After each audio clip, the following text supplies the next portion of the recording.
నమస్తే, welcome to 99 TV. చూస్తున్నాం కదా డొమినో ఎఫెక్ట్. ఇండిగో ఒక్కసారిగా దేశాన్ని అతలాకుతలం చేసేసింది. ఎక్కడెక్కడి నుంచో వస్తున్న ప్రయాణికులు స్ట్రాండర్డ్ అయిపోతున్నారు ఎయిర్పోర్ట్స్లో. పాపం విదేశాల నుంచి వచ్చి లేదా విదేశాలకు అర్జెంటుగా వెళ్లాల్సిన వాళ్ళు చావులు, పెళ్ళిళ్ళు, వాట్ నాట్ ఎవ్రీథింగ్. హార్ట్అటాక్ వస్తే ఇబ్బంది పడే పరిస్థితి, పసి పిల్లల్ని చూసుకోలేని పరిస్థితి. ఇండిగో ఇంత నిర్లక్ష్యంగా, ఇంత ఇర్రెస్పాన్సిబుల్గా వ్యవహరిస్తుందనే దానికి ఇంతకన్నా కళ్ళ ముందు కనిపించే ఉదాహరణ మరొకటి ఉండదు.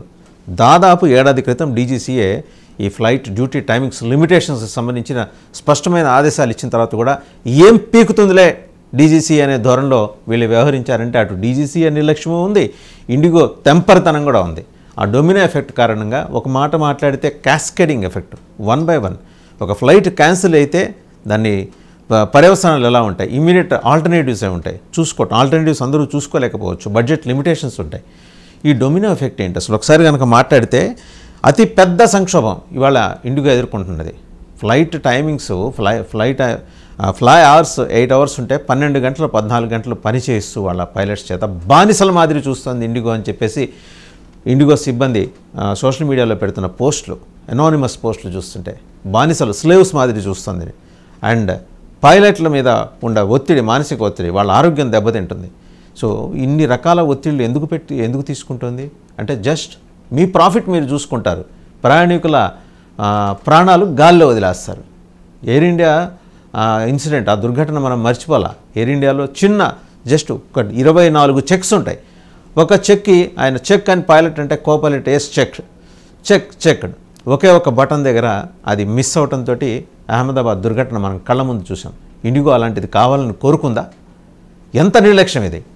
అండ్ ఒకసారి విమాన సర్వీసులు రద్దు కావడంతో లాంజెస్లోనే, ఎయిర్పోర్ట్ లాంజెస్లోనే ప్యాసింజర్స్ రైళ్ళు, బస్సులు, హోటల్ బుకింగ్స్ అంటూ ట్రావెల్ ఏజెంట్స్ తోటి మాట్లాడుకోవటాలు ఇవన్నీ చూస్తున్నాం మనం లైవ్.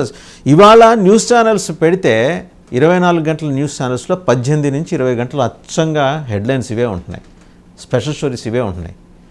అయినా కూడా చీమ కుట్టినట్టు, కూడా దున్నపోతు మీద వాన కురిసినట్టు సీఈఓ ఎంత రెస్పాన్సిబుల్గా క్షమించండి అన్నట్టు అయిపోయిందా?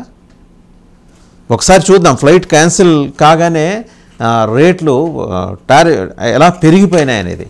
అంటే నిన్న డీజీసీఏ క్యాప్ పెట్టింది కాబట్టి మినిస్ట్రీ ఆఫ్ సివిల్ ఏవియేషన్ ఇంకా నయం. సంక్షోభం మొదలైన 12 గంటల్లో ఎలా టికెట్స్ ధరలు పెరిగినాయో చూస్తే హైదరాబాద్ నుంచి ఢిల్లీ టికెట్ 6,000 నుంచి 22,000కి వెళ్ళిందండి. ముంబై నుంచి చెన్నై 4,500 నుంచి 17,000 వెళ్ళింది. బెంగళూరు టు కోల్కతా 7,000 నుంచి 24,000 వెళ్ళింది. వైజాగ్ టు హైదరాబాద్ 3,000 నుంచి 12,500. ఇండిగో సంక్షోభం కారణంగా ప్రయాణికుల జేబులు ఖాళీ అవడంతో పాటు వాళ్ళ ప్రయాణ సమయం 20 గంటల ప్రయాణ సమయం 45 గంటలుగా మార్చుకున్నారు ప్యాసింజర్స్, ఇంటర్నేషనల్ ప్యాసింజర్స్. ఏం సమాధానం చెప్తుంది, ఎలా పుడుస్తుంది ఇండిగో? డాక్టర్ అపాయింట్మెంట్లు, సర్జరీ, తర్వాత కీమోథెరపీ కోసం వచ్చిన వాళ్ళు, హెల్త్ టూరిజం మీద విదేశాల నుంచి ఇక్కడికి వచ్చిన వాళ్ళు పడుతున్న సఫరింగ్ కానీ, అర్జెంట్ ట్రీట్మెంట్ ఉన్నవారి పరిస్థితి అయితే చెప్పక్కర్లేదు. ఫ్లైట్ క్యాన్సిల్ అంటే ప్రాణాలకే రిస్క్, బిజినెస్ ట్రావెల్ కూడా డిస్టర్బెన్సే.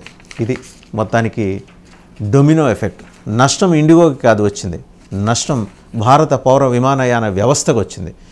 నష్టం భారతదేశానికి, అంటే ఇమేజ్ బిల్డింగ్కి సంబంధించిన వ్యవహారంలో మనం తీవ్రమైన అభిశంసన అయితే అంతర్జాతీయ సమాజం నుంచి ఎదుర్కోబోతున్నాం. జస్ట్ బికాజ్ ఇండిగో చేసిన తప్పు, ఆ తప్పుని వెనకేసుకొస్తూ ఉన్న కొందరు డీజీసీఏ సీనియర్ పర్సనల్ చేసిన తప్పు. మరి ప్రభుత్వం ఈ విషయంలో ఎలా వ్యవహరిస్తుందో చూడాలి.